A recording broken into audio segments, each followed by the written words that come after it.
ನಮಸ್ಕಾರ ಫ್ರೆಂಡ್ಸ್, ನಾನು ಶ್ವೇತಾ ರಾಜೇಂದ್ರನ್ ಮಾತಾಡ್ತಾ ಇರೋದು.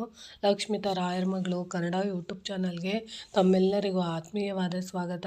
ಮುಂಜಾನೆಯ ಶುಭಾಶಯಗಳು ಸ್ನೇಹಿತರೆ. ಇವತ್ತೊಂದು ವಿಶೇಷವಾದ ಪುಟ್ಟ ಮಾಹಿತಿ ಇರುವಂಥ ಪುಟ್ಟ ತಂತ್ರನ ನಾನು ನಿಮಗೆ ಹೇಳ್ಕೊಡ್ತಾ ಇದ್ದೀನಿ. ಏನಪ್ಪ ಇದು, ಯಾವುದಕ್ಕೆ ಇದು ಅನುಕೂಲ ಆಗುತ್ತೆ ಅಂದರೆ, ಸ್ನೇಹಿತರೆ, ನಿಮ್ಮ ಮನೇಲಿ ಏನಾದರೂ ಜಗಳ ಆಗ್ತಾಯಿದ್ರೆ, ಮನಸ್ತಾಪ ಆಗ್ತಿದ್ರೆ, ಅಥವಾ ನಿಮ್ಮ ಶತ್ರುಗಳು ನಿಮ್ಮ ಜೊತೆನೇ ಇದ್ದು ನಿಮಗೆ ದ್ರೋಹ ಬಗೆತಾ ಇದ್ದರೆ, ಅಥವಾ ನಿಮ್ಮ ಜೊತೆ ಗೊತ್ತಿಲ್ಲದಂಗೆ ನಿಮ್ಮವರೇ ನಿಮಗೆ ಶತ್ರುಗಳಾದಾಗ, ಅಥವಾ ನಿಮ್ಮ ಮನೆಯಲ್ಲಿ ಮಕ್ಕಳು ದಿನ ಜಗಳ ಆಡ್ತಾ ಇದ್ದರೆ, ಗಂಡ ಹೆಂಡತಿ ನಡುವೆ ಅನ್ಯೋನ್ಯತೆ ಇಲ್ದಲೇ ಇರ್ಬೋದು, ಅಣ್ಣ ತಮ್ಮನ ನಡುವೆ ಹೊಂದಾಣಿಕೆ ಇಲ್ದಲೇ ಇರ್ಬೋದು, ಅಥವಾ ನಿಮಗೆ ಎಲ್ಲಾದರೂ ಕಿರಿಕಿರಿ ಆಗ್ತಾ ಇರ್ಬೋದು, ಅಕ್ಕಪಕ್ಕದವರಿಂದ ನಿಮಗೆ ಜಗಳ ಆಗ್ತಿರ್ಬೋದು, ಮನಸ್ತಾಪ ಆಗ್ತಿರ್ಬೋದು, ಅಥವಾ ನಿಮಗೆ ಗೊತ್ತಿಲ್ಲದಂಗೆ ನಿಮ್ಮ ಮನೆಯಲ್ಲಿ ನೆಮ್ಮದಿ ಇಲ್ದಲೆ, ಶಾಂತಿ ಇಲ್ದಲೆ ವಾತಾವರಣ ಕೆಟ್ಟಿದೆ ಅಂತ ಅಂದಾಗ, ಅಥವಾ ಮನಸ್ತಾಪಗಳು ಜಾಸ್ತಿ ಆಗಿದೆ ಅಂತ ಅಂದಾಗ, ಅಥವಾ ನಮ್ಮದು ಜಗಳ ಗಂಡ ಹೆಂಡತಿ ನಡುವೆ ಜಗಳ ವಿಪರೀತ ಹೋಗ್ತಾ ಇದೆ, ಏನೂ ಮಾಡೋಕ್ಕಾಗ್ತಿಲ್ಲ, ನಾವು ಎಷ್ಟೇ ಪೂಜೆ ಪುನಸ್ಕಾರ ಮಾಡಿದ್ರು ನಮ್ಮ ಮನೆಯಲ್ಲಿ ಅದು ಶಾಂತಿ ಆಗ್ತಾ ಇಲ್ಲ ಅಂತ ಅಂದಾಗ, ನೀವು ನಾನು ಹೇಳ್ಕೊಡೋ ಅಂಥ ಪುಟ್ಟ ತಂತ್ರನ ಖಂಡಿತವಾಗ್ಲೂ ಮಾಡ್ಕೊಳ್ಳಿ. ಯಾಕಂದರೆ ಮನೆಯಲ್ಲಿ ಏನಾದರೂ ಕೆಟ್ಟ ದೃಷ್ಟಿಗಳಾಗಿದ್ದಾಗ, ಅಥವಾ ಯಾರೋ ಬಂದು ಹೋದಾಗ, ಯಾರೋ ಗೊತ್ತಿಲ್ಲದಿದ್ದಂಗೆ ನಮಗೆ ಕಣ್ಣು ದೃಷ್ಟಿ ಆದಾಗ, ಅಥವಾ ಅವರ ಕಾಲ್ಗುಣಗಳಿಂದ ಇರ್ಬೋದು, ಅಥವಾ ಅವರ ಮನಸ್ಸಲ್ಲಿ ಬಂದು ಇವರಿಷ್ಟು ಅನ್ಯೋನ್ಯವಾಗಿದ್ದಾರಾ, ಇವ್ರು ಮಾಡ್ತಿರೋಂಥ ಪೂಜೆ ಇಷ್ಟು ಚೆನ್ನಾಗಿ ಪೂಜೆ ಮಾಡ್ತಿದ್ದಾರಾ, ಅಥವಾ ಇಷ್ಟು ಚೆನ್ನಾಗಿದ್ದಾರಾ ಅಂತ ನೋಡಿ ಮನಸ್ಸಿನಲ್ಲೇ ಕೊರಗ್ಬಿಟ್ರು ಕೆಲವೊಂದು ನಾವು ಹಿಡ್ದಿರೋ ಅಂಥ ಕೆಲಸ ಕಾರ್ಯಗಳು ಅರ್ಧಕ್ಕೆ ನಿಂತೋಗ್ಬಿಡುತ್ತೆ, ಕಣ್ಣು ದೃಷ್ಟಿ ಆಗಿಬಿಡುತ್ತೆ. ಮತ್ತು ಹೊಟ್ಟೆ ಕಿಚ್ಚನ ಮನಸ್ಸು ಮೇಲ್ನೋಟಕ್ಕೆ ತುಂಬ ಚೆನ್ನಾಗಿ ಹೊಗಳ್ತಾ ಇರ್ತಾರೆ, ಅದ್ರ ಒಳಗಡೆ ಕೆಲವೊಬ್ಬರು ಒಂದು ಪೂಜೆ ಮಾಡೋದಿರ್ಬೋದು, ಒಂದು ಪುನಸ್ಕಾರ ಮಾಡೋದಿರ್ಬೋದು, ಅದನ್ನು ನೋಡಿದಾಗ ಅವ್ರಿಗೆ ಹೊಟ್ಟೆ ಕಿಚ್ಚಾಗಿ, ಅಯ್ಯೋ ಇವ್ರು ಇಂಥ ಪೂಜೆ ಮಾಡಿದ್ರೆ ಅವ್ರಿಗೆ ದೇವ್ರು ಹಂಗೆ ಮಾಡಿಬಿಡುತ್ತೇನೋ, ಹಿಂಗೆ ಮಾಡಿಬಿಡುತ್ತೇನೋ ಅಂತ ಕಣ್ಣು ದೃಷ್ಟಿ ಹಾಕಿದಾಗ, ನಾವು ಯಾವುದೋ ಒಂದು ವಿಶೇಷವಾದ ಪೂಜೆನ ವ್ರತನ ಮಾಡಬೇಕು ಅಂತ ಸಂಕಲ್ಪ ಮಾಡಿಕೊಂಡು ಎಲ್ಲ ರೆಡಿ ಮಾಡ್ಕೊಂಡಿರ್ತೀವಿ. ಅಂಥ ಸಮಯದಲ್ಲಿ ಬೇರೆಯವರ ಕಣ್ಣು ದೃಷ್ಟಿ ಅಥವಾ ಮನಸ್ಸಿನ ಭಾವನೆಗಳು ಬಂದು ಅವರು ನಮ್ಮ ಮನೆಯಲ್ಲಿ ಕುಳಿತು ಊಟ ಮಾಡಿ ಹೋಗೋವಂಥ ಸಂದರ್ಭದಲ್ಲಿ, ಉಸಿರು ಬಿಟ್ಟು ಹೋದಂಥ ಸಂದರ್ಭದಲ್ಲಿ ನಾವು ಅಂದ್ಕೊಂಡಿರೋ ಕೆಲಸ ಕಾರ್ಯಗಳೇ ಆಗೋದಿಲ್ಲ, ನಿಂತೋಗ್ಬಿಡುತ್ತೆ. ಅದು ಯಾಕೆ ಅಂದರೆ ಅವರ ಮನಸ್ಸಲ್ಲಿರೋ ಅಂಥ ಮನಸ್ಥಿತಿಗಳಲ್ಲಿ ಅವ್ರಿಗೂ ಗೊತ್ತಿಲ್ಲದಂಗೆ ಅದು ಆಗಿಬಿಡುತ್ತೆ. ಯಾಕಂದರೆ ಅವರು ಒಳೊಳಗನೆ ಜಲೀಸಿ ಪಡ್ತಾ ಇರ್ತಾರೆ, ಹೊಟ್ಟೆ ಕಿಚ್ಚು ಪಡ್ತಾ ಇರ್ತಾರೆ. ಇವ್ರು ಇಷ್ಟು ಮುಂದುವರೆದು ಬಿಟ್ರೆ, ಇಷ್ಟು ಚೆನ್ನಾಗಿ ಮಾಡೋರ, ನನಗಿಂತ ಇಷ್ಟು ಚೆನ್ನಾಗಿ ಪೂಜೆ ಮಾಡೋರ, ಅಥವಾ ನನಗಿಂತ ಇವ್ರು ಇಷ್ಟು ದೇವರನ್ನ ನಂಬ್ತಾರ. ಬೇರೆಯವರ ಮನಸ್ಥಿತಿ ಹೆಂಗಿರುತ್ತೆ ಅಂತ ನಾವು ಹೇಳೋಕ್ಕಾಗಲ್ಲ. ಎಲ್ಲರ ಮನಸ್ಥಿತಿ ಮೇಲ್ನೋಟಕ್ಕೆ ತುಂಬ ಚೆನ್ನಾಗಿರುತ್ತೆ, ಆದರೆ ಒಳ ಮನಸ್ಸಲ್ಲಿ ಏನೇನು ನಡೆಯುತ್ತೆ ಅಂತ ಬಲ್ಲವ್ರು ಯಾರು. ಆ ರೀತಿ ಎಲ್ಲ ಆದಾಗ ಮನೆಗಳಲ್ಲಿ ಇದ್ದಕ್ಕಿದ್ದಂತೆ ಜಗಳ ಸ್ಟಾರ್ಟ್ ಆಗುತ್ತೆ, ನಾವು ಅಂದ್ಕೊಂಡಿರೋ ಕೆಲಸಗಳೆಲ್ಲ ಫ್ಲಾಪ್ ಆಗುತ್ತೆ, ಆಮೇಲೆ ನೆಮ್ಮದಿ ಅನ್ನೋದಿರೋಲ್ಲ, ಅಕ್ಕಪಕ್ಕದ ನಡುವೆ ಜಗಳ ಆಗುತ್ತೆ, ಮನಸ್ತಾಪ ಆಗುತ್ತೆ, ಕಿತ್ತಾಟ ಆಗುತ್ತೆ, ಶತ್ರುಗಳು ನಮಗೆ ಗೊತ್ತಿಲ್ಲ ಮಿತ್ರರಾಗಿರೋ ಶತ್ರುಗಳಾಗ್ಬಿಡ್ತಾರೆ. ಯಾಕೆ ಇದೆಲ್ಲ ಆಗುತ್ತೆ ಅಂದರೆ, ಒಂದೊಂದು ಟೈಮಲ್ಲಿ ಗ್ರಹಚಾರಗಳು ಅನ್ನೋದು ನಮ್ಮನ್ನು ಬೆಂಬಿಡದೆ ಕಾಡ್ಬಿಡುತ್ತೆ. ಅಂಥ ಟೈಮ್ಗಳಲ್ಲಿ ನಾವು ಏನು ಮಾಡಬೇಕು ಅಂದರೆ, ಒಂದು ತಾಮ್ರದ ಚೊಂಬನ್ನು ನೀವು ತೊಗೊಬೇಕಾಗುತ್ತೆ. ಆ ತಾಮ್ರದ ಚೊಂಬಲ್ಲಿ ನೀವು ಮುಖ್ಯವಾಗಿ ಒಂದು ತಾಮ್ರದ ಚೊಂಬಲ್ಲಿ 7 ತುಳಸಿ ಎಲೆಗಳನ್ನ ನೀವು ಕಿತ್ಕೊಬೇಕಾಗುತ್ತೆ. 7 ತುಳಸಿ ಎಲೆಗಳನ್ನ ನೀವು ಕೌಂಟ್ ಮಾಡಿ ಅದ್ರ ಒಳಗಡೆಗೆ ಹಾಕಬೇಕಾಗುತ್ತೆ. ಮುಕ್ಕಾಲು ಭಾಗ ಅಥವಾ ಒಂದು ಅರ್ಧ ಭಾಗ ನೀರನ್ನು ತಗೊಂಡು 7 ತುಳಸಿ ದಳನ ಹಾಕಿದ ನಂತರ 5 ಬೇವಿನ ಎಲೆಗಳನ್ನ ನೀವು ತಗೊಂಡು ಅದ್ರ ಒಳಗಡೆಗೆ ಹಾಕಬೇಕಾಗುತ್ತೆ. ಅದಾದಮೇಲೆ ನೀವು 1 ಹಿಡಿ ಅಥವಾ 2 ಹಿಡಿ 3 ಹಿಡಿ ಅಷ್ಟು ಅಕ್ಕಿನ ನೀವು ಆ ಚೊಂಬಿಗೆ ನೀವು ತುಂಬಬೇಕಾಗತ್ತೆ. ಅಕ್ಕಿಗೆ ನೀವು ತುಂಬಿದ ನಂತರ ಏನು ಮಾಡಬೇಕು ಅಂದರೆ, ನಿಮ್ಮ ಮನೆಯಲ್ಲಿ ಪ್ರತಿದಿನ ನೀವು ಪೂಜೆ ಮಾಡೋವಂಥ ದೇವರ ರೂಮಲ್ಲಿ ನೀವು ಆ ನೀರನ್ನು ನೀವು ತುಂಬಿಸಿರೋ ಅಂಥ ನೀರನ್ನು ಅಕ್ಕಿ ಮತ್ತು ತುಳಸಿ ದಳ ಮತ್ತು ಬೇವಿನ ಬೇವಿನ ಎಲೆ ಹಾಕಿರುವಂಥ ಚೆಂಬನ್ನ ನೀವು ನಿಮ್ಮ ಮನೆಯಲ್ಲಿ ಯಥಾ ಪ್ರಕಾರ ಪೂಜೆ ಮಾಡುವಂಥ ದೇವರ ಕೋಣೆಯಲ್ಲಿ ನೀವು ಅದನ್ನು ಇರಿಸ್ಬೇಕಾಗುತ್ತೆ. ಎಷ್ಟು ದಿನಗಳ ಕಾಲ ಅದನ್ನು ನೀವು ಅಲ್ಲಾಡಿಸ್ದಂಗೆ ಇಡಬೇಕು ಅಂದರೆ ಮಿನಿಮಮ್ 5 ದಿನಗಳ ಕಾಲ ನೀವು ಅದನ್ನು ಟಚ್ ಮಾಡೋಕ್ಕೂ ಕೂಡ ಹೋಗಬಾರ್ದು, ಅದು ಅಲ್ಲೇ ಇದ್ಬಿಡಬೇಕು. ಅದಾದ ನಂತರ ನೀವು ಏನು ಮಾಡಬೇಕು ಅಂದರೆ 6ನೇ ದಿನಕ್ಕೆ ನೀವು ಅದರಲ್ಲಿರೋ ಅಂಥ ಅಕ್ಕಿಯನ್ನು ಸಪ್ರೇಟಾಗಿ ತಗೊಬೇಕು. ಅಂದರೆ ಆ ಅಕ್ಕಿ ಇರುತ್ತಲ್ಲ ಅದನ್ನು ನೀವು ಒಂದು ಬಟ್ಲಿಗೆ ನೀವು ತಗೊಬೇಕು.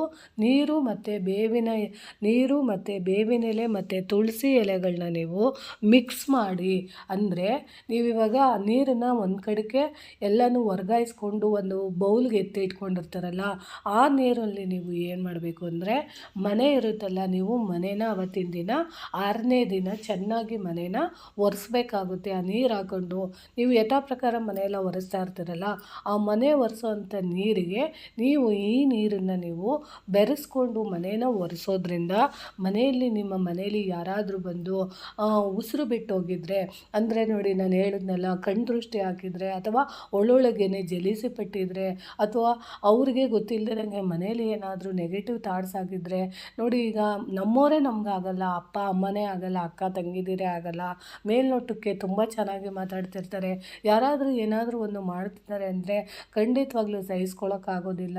ಯಾಕಂದರೆ ಈಗಿನ ಜನ್ರೇಷನ್ ಮನಸ್ಥಿತಿ ಆ ರೀತಿ ಇದೆ. ಯಾಕಂದರೆ ನಾವು ಅವ್ರನ್ನ ನೀವು ಮಾಡೋದು ತಪ್ಪು ಅಂತ ನಾವು ಅವ್ರಿಗೆ ಬಾಯ್ಬಿಟ್ಟು ಹೇಳೋಕ್ಕೂ ಆಗಲ್ಲ, ಅಥವಾ ಅವರ ಮನಸ್ಸಲ್ಲಿರೋಂಥ ಕನ್ನಡಿನ ನಾವು ಓದೋಕ್ಕೂ ಆಗೋದಿಲ್ಲ, ನೋಡೋಕ್ಕೂ ಆಗೋದಿಲ್ಲ. ಆಗಿದ್ದಾಗ ನಮಗೆ ಗೊತ್ತಾಗುತ್ತೆ.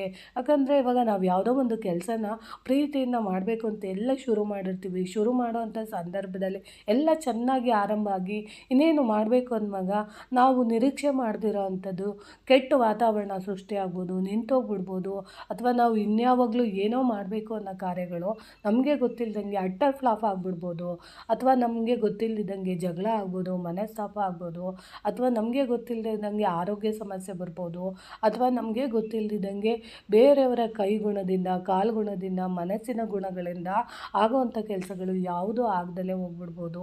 ಹೇಳೋಕ್ಕಾಗೋದಿಲ್ಲ ಯಾವಾಗ ಯಾರ ಮನಸ್ಥಿತಿಗಳು ಹೆಂಗಿರುತ್ತೆ, ಹೆಂಗೆ ಆಗುತ್ತೆ ಅಂತ ಖಂಡಿತವಾಗ್ಲೂ ಹೇಳೋಕ್ಕಾಗೋದಿಲ್ಲ.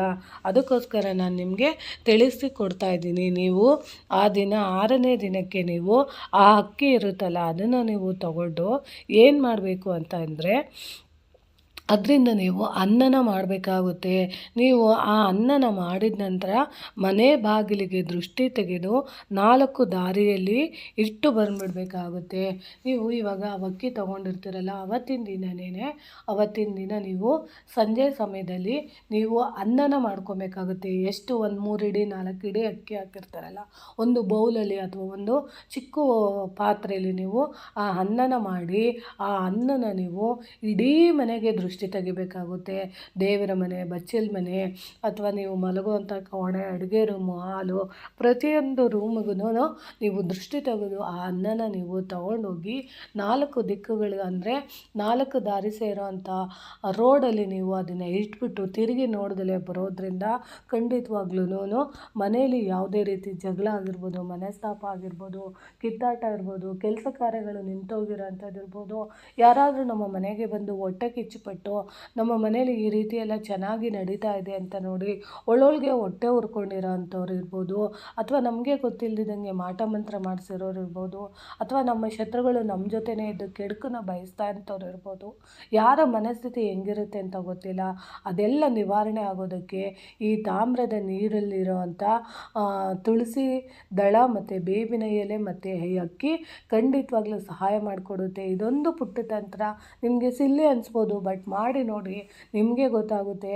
ನೀವೇ ಮಾಡ್ತಾ ತಿಂಗಳಿಗೆ ಒಮ್ಮೊಮ್ಮೆ ಇದನ್ನು ಮಾಡ್ತಾ ಹೋಗಿ, ಖಂಡಿತವಾಗ್ಲೂ ನಿಮ್ಮ ಮನೆಯಲ್ಲಿ ದೇವಿ ಆಕರ್ಷಣೆ ಆಗ್ತಾ ಇರ್ತಾರೆ. ಮತ್ತು ಜೀವನದಲ್ಲಿ ಯಾವುದೋ ಒಂದು ಶುಭ ಕಾರ್ಯಗಳು ಒಂದೊಂದು ಕೈಗೂಡೋದಕ್ಕೆ ಇದು ಖಂಡಿತವಾಗ್ಲೂ ಸಹಾಯ ಮಾಡುತ್ತೆ.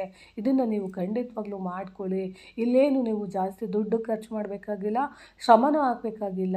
ನಿಮ್ಮ ಮನೆಯಲ್ಲಿರುವಂಥ ಒಂದು ತಾಮ್ರದ ಚೊಂಬಲ್ಲಿ ನೀವು ಪುಟ್ಟ ಪರಿಹಾರನ ನಿಮ್ಮ ಮನೆ ಮುಂದೆ ಬೆಳೆಸುವಂಥ ತುಳಸಿ ಎಲೆ ಮತ್ತು ಬೇವಿನ ಎಲೆಗಳಿಂದ ನಾವು ಇದೊಂದು ತಂತ್ರ ಮಾಡಿಕೊಂಡಿದ್ದೆ ಆದರೆ ನಮ್ಮ ಜೀವನದಲ್ಲಿ ಕೆಲವೊಂದು ದೊಡ್ಡ ದೊಡ್ಡ ಅನಾಹುತಗಳು ಚಿಕ್ಕ ಚಿಕ್ಕ ಉಪಾಯಗಳಿಂದ ತಪ್ಪಿಸಿ ಹೋಗ್ಬೋದು ಅನ್ನೋ ಭಾವನೆಯಿಂದ ನಾನು ನಿಮಗೆ ತಿಳಿಸ್ಕೊಡ್ತಿದ್ದೀನಿ ಸ್ನೇಹಿತರೆ.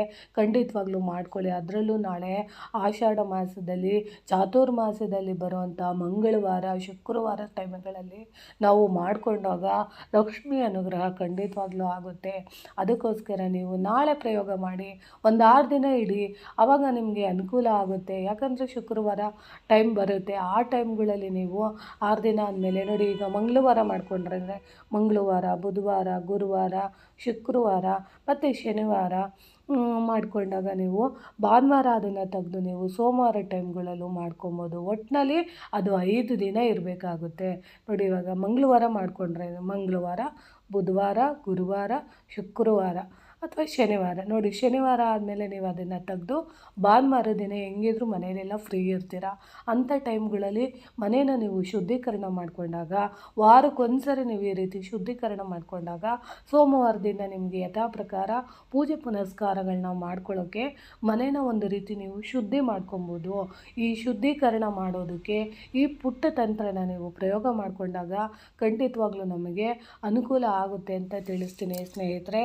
ಈ ಮಾಹಿತಿ ನಿಮಗೆ ಇಷ್ಟ ಆಗಿದ್ದರೆ ಅಥವಾ ನಾನು ತಿಳಿಸಿರೋಂಥ ಪುಟ್ಟ ಮಾಹಿತಿ ನಿಮಗೆ ಇಷ್ಟ ಆಗಿದ್ದರೆ ದಯವಿಟ್ಟು ಸಬ್ಸ್ಕ್ರೈಬ್ ಮಾಡ್ಕೊಂಡು ನೋಡಿ, ಪ್ರೋತ್ಸಾಹ ಕೊಡಿ.